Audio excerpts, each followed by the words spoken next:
एकदा काशीचा श्रेष्ठ ब्राह्मण परमानंद हा तीर्थयात्रेच्या निमित्ताने काशीस गेला असता तेथे तीर्थविधी पूर्ण करून तो भागेतीरी बसला असता काही पंडितांनी येऊन छत्रपती शिवाजी महाराजांचे चरित्र आम्हाला सांगावे अशी विनंती केली। ते म्हणाले की तुळजाभवानीच्या प्रसादाने ज्याला राज्य मिळाले, देव ब्राह्मण गायी यांचे जो संरक्षण करतो, अशा राजगडाच्या शिवाजी राजांचे जे चरित्र तुम्ही देवीच्या प्रसादाने लिहिले व रचले आहे ते आम्हाला सांगावे ऐसी आमची कृपा।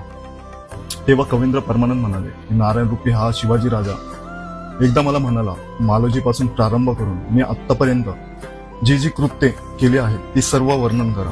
त्यांचे सांगणे हे ऐकून मी घरी आलो व भारताप्रमाणे मोठी चरित्र मी रचावे ही शिवाजी महाराजांची इच्छा माझ्या हातून कशी पार पडेल असा विचार करीत असता एकवीरा देवीने मी तुम्हाला प्रसन्न झाले आहे, तू काळजी करू नको असा धीर दिला।